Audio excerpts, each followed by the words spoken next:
What's poppin', gamers? Let's talk about E3. So, E3 is pretty much wrapped up at this point. I'm recording this on Wednesday. Yeah, Wednesday the 16th. There's still the Steam thing, and I think some other thing. Nothing that really matters at this point. Well, the Steam thing could be very important. Who knows what Valve has. But, everything before that is what we're going to talk about. So I want to get this done. I just looked through a list of everything announced. I want to talk about what was interesting and whatnot. So, obviously, I think we can all agree, Nintendo stole the show this year. They had so much for so many different aspects, like different groups of fans. There was so much that they announced, such as Breath of the Wild 2. Well, they announced that a while ago. But the stuff that they gave us, as small as it was, it looked so delicious. It looked so fun. It looks so good. I'm so excited for that damn game. They also announced the Smash character. It was Tekken. You know, that's whatever. No, it doesn't do anything for me. I know Tekken, big fighting game. I know that a lot of people are probably pretty happy about it. It makes sense. It's a character that makes sense. The last character, because if it's not huge, Nintendo's going to get so much backlash. I'm a little worried for them. They also announced a new WarioWare, which if you watched my live stream, or if you watched like the VOD of it, I love WarioWare, but this one I'm a little worried about. I'm not gonna lie. I'm a little worried that it's not going to have enough content, because what they showed in the trailer implies that every micro game you can play as any of the characters that they all have like different abilities and whatnot, which is interesting. But it makes it seem like there's not going to be a ton of micro games. And it's just, they're just going to say that, oh hey, since, you know, 10 characters can play this game, that's like 10 micro games right there. That's what I'm worried about with that. So I have to wait and see what reviews say for that before I pick it up. I'm pretty excited for it though, but I'm cautiously excited.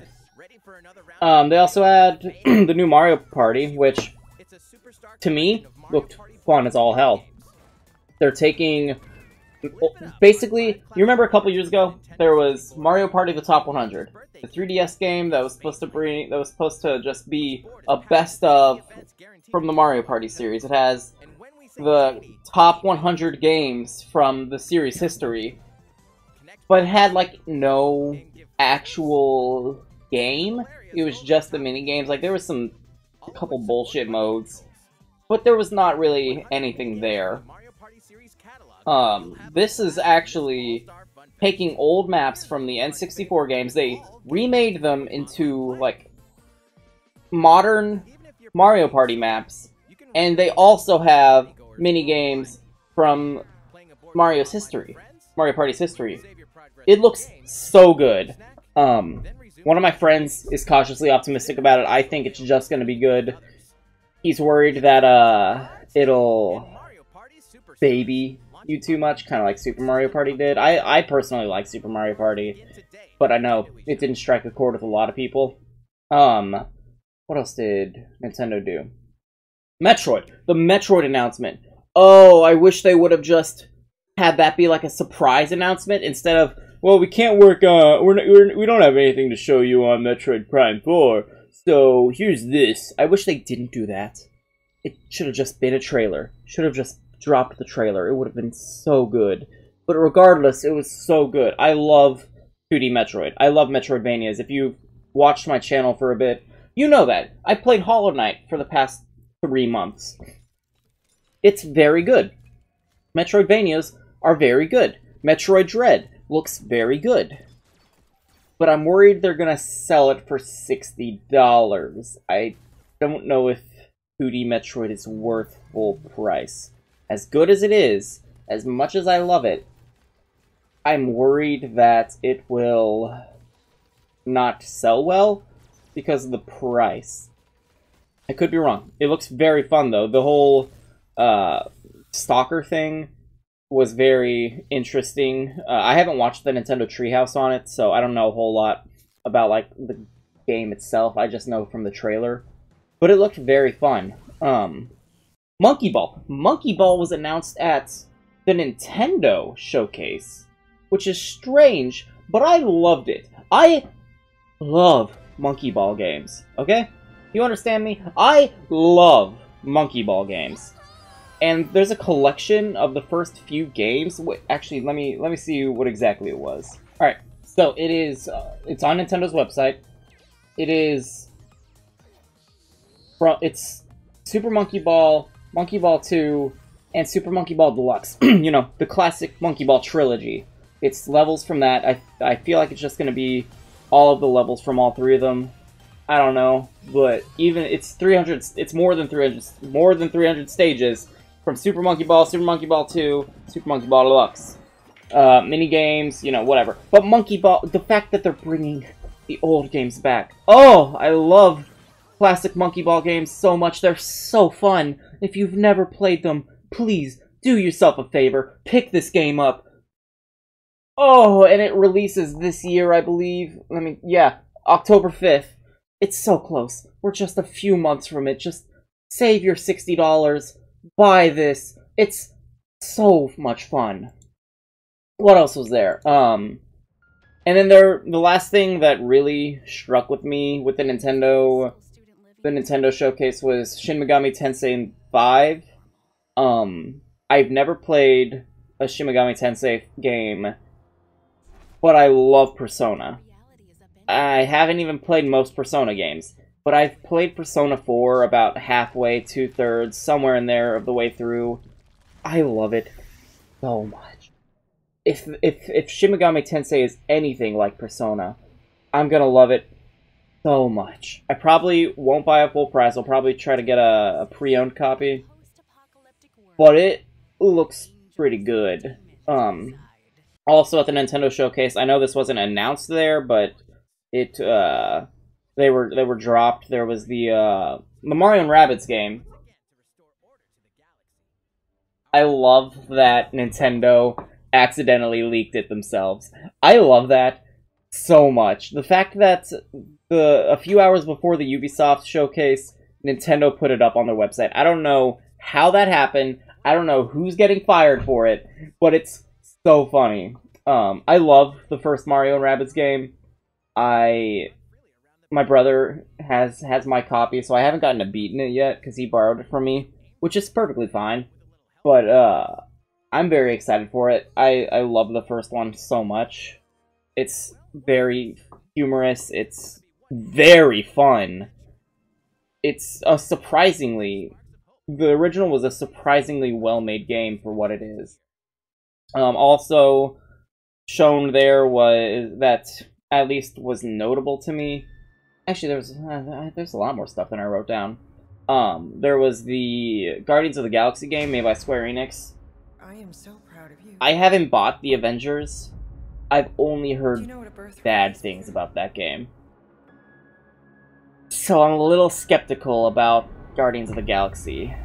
Something that's a part of you. I worry it's just gonna be the Avengers again, which is not good. There's also the Zelda Game & Watch thing. If that's all they're doing for the 25th anniversary, that's a little worrisome. Because, well, there's obviously Skyward Sword, there's the Age of Calamity DLC, and then there's the Game & Watch thing. But Game & Watch thing is really the only anniversary type thing. And while it's so much better than the Mario one, in my opinion, I might actually pick this one up. I didn't pick up the Mario one. I don't think it's going to be... like, it's not crazy, but it's cool. It's a novelty thing. What else was there? Advanced Wars, I didn't care about, but, you know, some people I'm sure did. Advanced Wars is supposed to be a good series if you like that kind of stuff. That's all I can really think of from Nintendo's. But they stole the show, right? We're all in agreement, right? Alright, Capcom, didn't have anything that struck a chord with me. Really didn't care. Square Enix, they had Babylon's Fall got more information, which it looks pretty good. I actually haven't heard of it before today when I was looking this stuff up, but it looks pretty fun. I'm not gonna lie, I do like hack and slash games, so probably give it a try at least. Xboxes. Xbox is the only one that one could maybe argue was better than Nintendo's. It's the only other one that was like all of them were down here. Xbox here, Nintendo here. You know, you guys know what I'm saying. Really the only Xbox things that really struck with me were Psychonauts 2. I still haven't beaten the first one. I want to so bad. It's so fun. It's so funny. It's just, the first one is so good. I also own the VR game, but I haven't played it yet for some reason. Yeah, I'll get to it eventually. Halo Infinite got more information. That was almost certainly gonna happen. That was like 100% certainty. It looks fun. I mean, it's Halo. Looks fun. And Slime Rancher 2. That one actually surprised me. This isn't the place I wanted to talk about this, but I might be done with my Slime Rancher playthrough already, because I've tried recording the third video for it twice now, and both times I was like halfway through the video, and my computer crashed. I don't know why my computer is just crashing when I'm playing that game, but it's happening, and it's pissing me off. But anyway, Slime Rancher 2, that looked pretty good. I mean, it's Slime Rancher. I was in the middle of work when I was watching the Xbox one, so I didn't really get to see... I didn't get to focus in on it. I guess I could have watched the trailer again before I made this video. It's whatever. I'll put the trailer up on, like, you guys already know this, but I'm putting the trailers behind me as I'm talking. But that's pretty much all that really got me for the Xbox One. Ubisoft, Rocksmith Plus. They're making a better version of Rocksmith, and I've wanted to pick up Rocksmith anyway because I really want to learn to play guitar. So I will probably actually pick up Rocksmith. They, you know, announced Mario and Rabbids first, yada yada yada. Far Cry 6, I'm only interested in because of the antagonist. Well, how do you even pronounce his last name? The antagonist is Giancarlo Esposito, who, if you don't know, played Gus in Breaking Bad. Breaking Bad is so good. That might be the first video I make on my other channel. So I'm gonna have another channel where I just post kind of whatever, talking about TV, movies, making random skits, that kind of stuff that wouldn't work with a gamer channel. But I'm interested in Far Cry 6 because Giancarlo's in it, and he's such a good actor. I know that he'll have a good performance, even if the rest of the game is whatever. And Ubisoft also had the Avatar game. I don't know much about. Should have looked into it more, actually, but it looks... I mean, it sounds pretty cool. Avatar, stuff just keeps happening with that. You keep thinking it's dead, and then it's not. They announced a sequel, and now they announced a freaking game. I get that it was the, like, highest-grossing movie of all time for a hot minute, but just let it die. Let it die, guys. I mean, just let it die. Just kill it. You know, just the fuck get the movie right here and just while it's looking at the daisies. That's all you gotta do. Just let it die. And then Guerrilla Games. The only thing that they had that I cared about even a little bit was the what was its full name? It's like Ramen Food Fighter Arena or something like that. It kind of looks fun.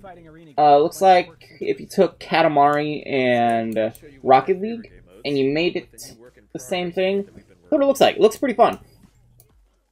But that is pretty much everything I cared about in this year's E3. You can see that really Xbox and Nintendo put their all into this, and other companies didn't. Maybe they were off their game because E3 didn't happen last year, so they're like, "Oh, how do I make a presentation? Oh no!" Maybe that's what happened. I really don't know. But that's, yeah, that there was nothing else. Like Capcom, I have a little note to go to, like, where I wrote down what I wanted to go over, because this wasn't scripted or anything. This is just me talking my feelings about each of the things. I have a little note to talk about all the things I wanted to talk about. I literally wrote Capcom, meh. Like, because there was just nothing of excitement there. And that was E3 2021. It wasn't great. It had... Oh, back to Xbox. Can we talk about that goddamn Starfield teaser? Just give us something about the game. For fuck's sake. Please. Just give it to us. We want to know more about the game. Don't just drop a release date. If you've been working on the game for 25 god dang years, you have more than what you're giving us. Give us the more! We all want to... We don't even... That's not even really what we want. What people want is Elder Scrolls 6 news. But I know you're not going to give us that until after Starfield. Give us Starfield. It can't be... You've been working on it for supposedly 25 years. It said in the trailer, 25 years in the making. Stop it. Get some help. But, that was E3 2021. I know this isn't really the kind of video I typically make. If you guys like this format, let me know in the comments. Please give this video a like. That way I really know what you guys want to watch and what not. I want to make more videos like this. I want to make more videos that aren't just me playing games. Like, I want to go over more aspects of gaming than just playing video games. Because, like, I have Magic decks that I want to talk about. I have board games that I'd like to talk about. There's obviously the video games and video game discussions like this. So please tell me if you like this, if you'd like to see more of my thoughts on things. I'm a very thoughtful person, but when I get to playing a game, I get very mentally hyperactive. I think of 1,000 things I need to do at once, which I'm sure you could tell, especially while watching my Hollow Knight games. But yeah, if you like the video, give it a like. If you like me, give me a subscribe. I'd really appreciate it. Please comment down below if you just whatever your thoughts are on this kind of video. But I will see you guys in the next video. Peace!